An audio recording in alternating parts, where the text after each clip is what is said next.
What's good, folks? This is Suhail back with Feel Good Threads. My boy Fred hit me up and said, hey, listen, I got some white cement 4s. What can you do with them? So we flipped them. Way better than these rappers, come on, you know I get down. Baddest of the baddest, she won. Let's turn this place out. Underground hip-hop with bounce, yeah, wave them hands now. To brand new beginning and suckers, final countdown. Hey, it's time to get down, it's time to get down. If you guys like Supreme and you like BAPE, you're gonna wanna watch this video. What I've done with this shoe today is I've already kind of put the BAPE camo on the top upper here. And as you guys could see, the BAPE shark teeth as well. And then I just used the Supreme box logo right there. Fit in as much as we could. Did it to both sides. Laced these guys out with some leather laces there. Shout out to Lace Lab for the laces. Appreciate you guys. Link will be down below. And you know, with that said, guys, he gave me the opportunity to flip this other shoe to whatever I want. So I'm sure you guys are pretty familiar with the Jordan 5 Supreme. It has a desert camo style. It's, you know, different tans, browns, and blacks. You guys ready to get Fred laced? Let's do it. Before we start anything, what I'll do is I'll mask off all of the things that I feel will not be painted at all in this custom. We're gonna go ahead and tape off things like the sole here, which I'm not going to touch. The bottom sole as well. I've laced out just the liner here because what I'm gonna do right now is paint the inside sock liner here black. And again, I'm using flat black and I'm using Too Soft. Both are from Angelus. And what I'll do is I'll mix a combination 1-to-1. And on the inside there, you guys can see I just went ahead and taped off the size tag. It's a good idea to just tape that off to keep that factory look. So I've got the airbrush loaded here. I'm using a Grex airbrush today. I've filled about half of the cup of black, flat black, and Too Soft. And what my concentration is here is just the white liner there. So I always kind of start off gently just to get a good comfortable feel for the airbrush. First layer, guys, should just be a very soft coat. You don't want to like douse the custom with a bunch of paint. You want to lay layer after layer. I'll usually lay like the first layer down, give it like 3 to 5 minutes to kind of dry, settle out, lay another one down. And that way you give the paint the proper time to, you know, dry. This is second layer in. I'm gonna just finalize this. I got a third coat to do, and we'll continue with the custom. We'll move on to another part, guys. All right, guys, so the sock liner is all done now, so we're gonna move on to another portion of the custom. So plastic does not actually hold paint well. It's a slick surface, and because of that, you actually have to take some precautionary steps, some preliminary steps to make sure that this can actually adhere paint. We have to create some abrasions, some little small surface area. We're sanding it down.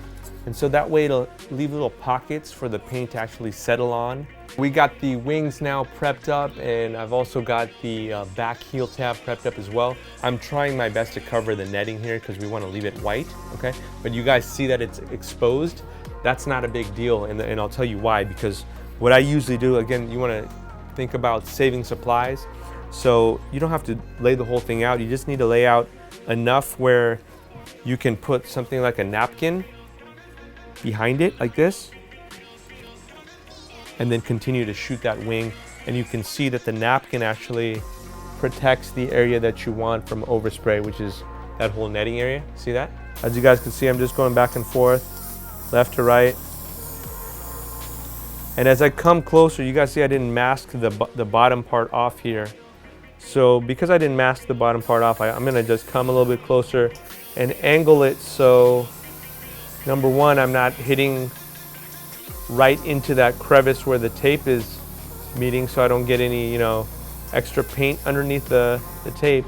But I'm also avoiding the bottom sole area, the midsole. If you guys start to see like runs, or if it looks like the paint's dripping, you're going way too hard. This should just be a light powdery coat. All right guys, so as you guys can see, right now we've got the sock liner that's still kind of drying out right now at this point. The wings as well as the back tab, I've just kind of lightly glazed those sections off with just some matte black. I use 2 hardened matte black. I'm gonna start with the beige top. I also add, guys, and it's important because if you want a factory finish to this guy, duller, okay? And what duller just ends up doing is, usually if you just paint this straight up, it'll leave a slight shine to it. Duller kind of brings that shine down a little bit, a notch or two, and it looks more like the factory shoe. So, you know, this is very important to add into any of your paints if you want that, you know, more of a factory looking finish, all right?